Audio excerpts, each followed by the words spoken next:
जो बड़ी बड़ी बातें करते थे वो लोग, आज लोग फिर से चूल्हा फूंक रहे हैं। दंभ और अहंकार में चूर्ण मोदी सरकार ये भूल चुकी है कि आम आदमी पर क्या बीत रही है। जो थेथराई और जो बेशर्मी मोदी सरकार दिखा रही है उसकी जितनी निंदा करी जाए कम है। लेकिन सच तो यह है कि मोदी जी ने शतक लगाया है तो शायद वो डिजर्व भी करते हैं। ये अलग बात है कि शतक उन्होंने क्रिकेट की पिच पे नहीं, पेट्रोल के दामों पर लगा दिया है। बाल और महिला विकास मंत्रालय की जो मंत्री हैं उनको सिर्फ राहुल गांधी जी नजर आते हैं। उनको महिला का विकास, महिलाओं के खिलाफ अपराध कभी भी नहीं दिखता, उसके बारे में वो कभी भी बात नहीं करती हैं। आपने 21 से 22 लाख करोड़ रुपए कमाए हैं 12 बार एक्साइज बढ़ाकर। मतलब मोदी जी की नाक के नीचे क्रूड ऑयल का इंपोर्ट बढ़ गया है। ये कम ऑयल इसलिए प्रोड्यूस कर रही हैं क्योंकि सरकार ने इनके खजानों पर डाका डाला है। ना सैया कमा रहे हैं ना हम कमा रहे हैं, लेकिन महंगाई जो है वो कमर तोड़ रही है। कि 100 पेट्रोल कर दो और डीजल को 90 के पार कर दो तो शायद लोग चलने बंद हो जाएं। और इसीलिए मैं कहती हूं इस सरकार को, इसके सरकार के दाहिने हाथ को बाएं हाथ की इकोनॉमिक्स की समझ नहीं है, क्योंकि अगर होती तो ये मूर्खता वो ना करते। ये कौन सी चीजें हैं भाई, ये किसका देश बना दे रहे हैं? ये पूंजीपतियों का ही देश रहेगा या गरीब आदमी का देश रहेगा? सरकार को कोरोना के पीछे तो बिल्कुल छुपने की अनुमति नहीं दूंगी। गिरिराज सिंह को मैं मूर्खाधिराज सिंह ऐसे ही नहीं कहती हूं।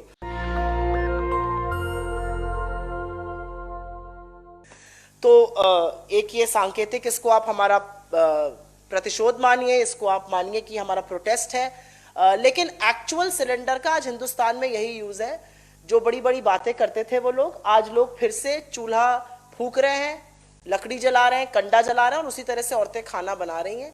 क्योंकि मुझे ऐसा लगता है कि दंभ और अहंकार में चूर्ण मोदी सरकार ये भूल चुकी है कि आम आदमी पर क्या बीत रही है। एक हम लोगों की तरफ पेड़ होता है, बिहार और यूपी से आप लोग जो होंगे शायद पता हो, उसको थेथर का पेड़ कहते हैं। रात में काट दीजिए तो सवेरे निकल जाता है। जो थेथराई और जो बेशर्मी मोदी सरकार दिखा रही है उसकी जितनी निंदा करी जाए कम है। पेट्रोल 100 के पार है, डीजल में उछाल है, रसोई गैस का सिलेंडर फिर 25 रुपए बढ़ा दिया गया है। तो दिसंबर से अभी तक 200 रुपए बढ़ के 794 रुपए पर रसोई गैस का सिलेंडर आ चुका है। कितने लोग हिंदुस्तान में हैं जो 794 रुपए का ये सिलेंडर भरा सके? और अभी मैं 2 मिनट में सरकार के आडंब और पाखंड का भी पर्दाफाश करूंगी, क्योंकि सब्सिडी मिल ही नहीं रही है इस देश में। तो जब इस तरह से दाम बढ़ रहे थे और हम लोग बार बार सरकार के सामने इस बात को प्रस्तुत कर रहे थे और इसको आगे ला रहे थे, तो हमें लग रहा था कि सरकार थोड़ी संवेदनशीलता दिखाएगी, जो राजधर्म है वो निभाएगी। लेकिन सरकार ने सिर्फ थेथराई दिखाई है। और सरकार ने कहीं ना कहीं, रामधारी सिंह दिनकर की एक लाइन है और कृष्ण की चेतावनी में उन्होंने एक लाइन दी है कि जब नाश मनुज पर छाता है पहले विवेक मर जाता है। आप उसको विवेक कहिए, आप उसको राजधर्म कहिए, आप उसको संवेदनशीलता कहिए, जो भी कहिए, जिस नाम से आप पुकारिए, इस सरकार की नैतिक मौत हो चुकी है। अगर नहीं होती तो शायद ये लोगों को थोड़ी राहत देते, शायद पेट्रोल के दाम कम करते। मोदी जी अपने नाम पर स्टेडियम तो रख लेते और उस पर बड़ा बवाल भी मचना भी चाहिए था, सरदार वल्लभ भाई पटेल का नाम हटाकर अपना नाम रख लेना। लेकिन सच तो यह है कि मोदी जी ने शतक लगाया है तो शायद वो डिजर्व भी करते हैं। ये अलग बात है कि शतक उन्होंने क्रिकेट की पिच पे नहीं, पेट्रोल के दामों पर लगा दिया है। खैर, अभी एलपीजी सिलेंडर की बात करते हैं। देश में 28 करोड़ से ज्यादा एलपीजी उपभोक्ता हैं। 28 करोड़ लोग एलपीजी सिलेंडरों को खरीदते हैं। आप खुद, हम सब लोग मिडिल क्लास लोग हैं। हम में से कितने लोग 1 या 2 सिलेंडर महीने का अफोर्ड कर सकते हैं, ये सोचने वाली बात होगी। और अब मैं बताती हूं सरकार का जो आडंबर और जो झूठ है। कल ही पेट्रोलियम मिनिस्टर और इनके मंत्री भी बड़े अद्भुत हैं। इनके मंत्री मुद्दे की बातें नहीं करते हैं। बाल और महिला विकास मंत्रालय की जो मंत्री हैं उनको सिर्फ राहुल गांधी जी नजर आते हैं। उनको महिला का विकास, महिलाओं के खिलाफ अपराध कभी भी नहीं दिखता, उसके बारे में वो कभी भी बात नहीं करती हैं। उस पर बिल्कुल दही मुंह में जम जाता है। धर्मेंद्र प्रधान जी सारी बातें करेंगे, ट्विटर पे और फेसबुक पर टाइम जाया करेंगे और झूठ बोलते हैं जब टीवी चैनलों पर आते हैं कि नहीं नहीं हमने दामों में, हम क्या कर सकते हैं। आप बहुत कुछ कर सकते हैं। आपने एक्साइज बढ़ाया, आप कहते हैं सब्सिडी है, सब्सिडी बिल्कुल नहीं है। और इसका साक्ष्य और प्रमाण ये है, और एक ये छोटी सी टेक्निकल सी बात है, एक मार्केट प्राइस होता है, एक कंट्रोल्ड प्राइस होता है। कंट्रोल्ड प्राइस जो होता है वो सरकारें साल दर साल एक ही चलता जाता है। मार्केट प्राइस और कंट्रोल्ड प्राइस के अंतर पर ही सब्सिडी मिलती है। तो मान लीजिए आज मार्केट प्राइस 794 है और कंट्रोल प्राइस मान लीजिए 600 है, तो 194 रुपए की सब्सिडी आपको मिलेगी। लेकिन इस सरकार ने मार्केट प्राइस और कंट्रोल्ड प्राइस को एक ही कर दिया है।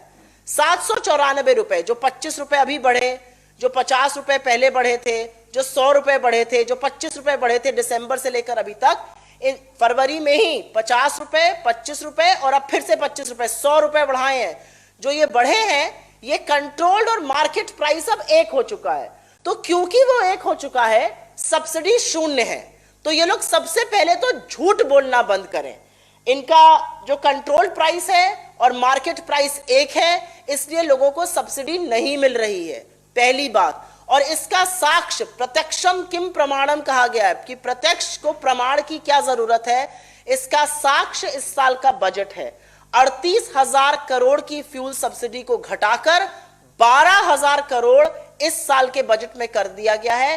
3 गुना उसको इसलिए घटा दिया गया है क्योंकि सरकार ने मन बना लिया है कि आपकी जेबों पर डाका डाला जाएगा, आपकी रसोई गैस में उछाल होगी, आपके चूल्हे में आग लगेगी, लेकिन सरकार अपना मोटा रोकड़ा कमाती जाएगी।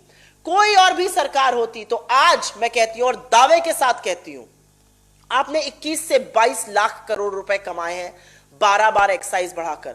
आप एक्साइज घटा नहीं सकते। और अब इनके दूसरे झूठ का मैं पर्दाफाश करती हूं। निर्मला सीतारमण जी से मैं एक बात में खुश हूं कि जब उनसे पूछा गया तो उन्होंने चलिए ये तो नहीं कह दिया कि मैं लहसुन प्याज की तरह पेट्रोल डीजल का इस्तेमाल नहीं करती हूं। उन्होंने एक बड़ा अंग्रेजी का टर्म यूज किया, it's a very vexatious issue. No madam, it is not a vexatious issue. ये परेशान करने वाला इशू सिर्फ आपके लिए है, और इसलिए है क्योंकि आपकी नीति और नियत दोनों में खोट है। आप पेट्रोल, डीजल, एलपीजी का ठीकरा राज्य सरकारों पर मत फोड़िए, क्योंकि आप अन्याय कर रहे हैं। 7 लाख करोड़ राज्य सरकारों का आपके पास बकाया है। 12 बार एक्साइज आपने बढ़ाई है। एक्साइज के 3 कंपोनेंट होते हैं, बेसिक एक्साइज, स्पेशल एक्साइज और एडिशनल एक्साइज। बेसिक एक्साइज आप राज्यों के साथ साझा करते हैं। एडिशनल और स्पेशल एक्साइज केंद्र सरकार सारी की सारी अपने लिए रखती है। इस सरकार ने बेसिक एक्साइज लगातार घटाया है, स्पेशल और एडिशनल लगातार बढ़ाया है।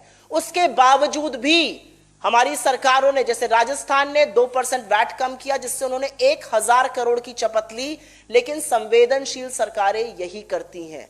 हम आशा कर रहे थे कि इस महीने थोड़ी संवेदना मोदी सरकार दिखाएगी, लेकिन ऐसी कोई संवेदना की उम्मीद करना भी मुझे लगता है गलत है। और मैं फिर रिपीट करूंगी, विनाश काले विपरीत बुद्धि। जब विनाश मनुज पर छाता है, पहले विवेक मर जाता है। तो हम इसकी जितनी भर्त्सना करें, जितनी निंदा करें, वो कम है। मैं फिर से एक सवाल पूछना चाहती हूं उन सब महिला नेत्रियों से। आप दौड़ दौड़ कर, लपक लपक कर सिलेंडरों के साथ सड़कों पर बैठती थी, आप प्रतीक बन गई थी उस समय। इसके सिलेंडर, एलपीजी, पेट्रोल, डीजल में जो दाम बढ़ते थे उसका, आज आप क्यों चुप हैं? क्यों आपके मुंह में दही जमा हुआ है? क्या सत्ता का सुख इतना बड़ा होता है कि आपको लोगों की दिक्कतें नहीं दिखती हैं? और मैं एक सवाल जरूर इस सरकार से, जरूर धर्मेंद्र प्रधान जी से और मोदी जी से पूछना चाहती हूं। आप ही का ये किया हुआ है और आप प्रीवियस सरकारों को ब्लेम करते हैं। आपको झूठ बोलने में भी लाज नहीं आती। मोदी जी आजकल अपनी नई वेशभूषा में खड़े होकर कहते हैं कि क्योंकि प्रीवियस गवर्नमेंट्स ने इंपोर्ट इतना बढ़ा दिया था, हम कुछ नहीं कर पाए। अब उसका भी सच सुन लीजिए। प्रीवियस गवर्नमेंट्स मतलब हमारे समय में 2014 में कुल खपत, टोटल कंजम्पशन का 83% मतलब 83% इंपोर्ट होता था। मोदी सरकार में 88% इंपोर्ट हो रहा है, मतलब मोदी जी की नाक के नीचे क्रूड ऑयल का इंपोर्ट बढ़ गया है। आपने हमारी निर्भरता बढ़ा दी है, पहला पॉइंट। दूसरा पॉइंट, और इसको जरूर आप लोग सुनिएगा गौर से क्योंकि ये इंपॉर्टेंट पॉइंट है, ये इसलिए नहीं बढ़ा है क्योंकि हम और आप ज्यादा ईंधन यूज कर रहे हैं।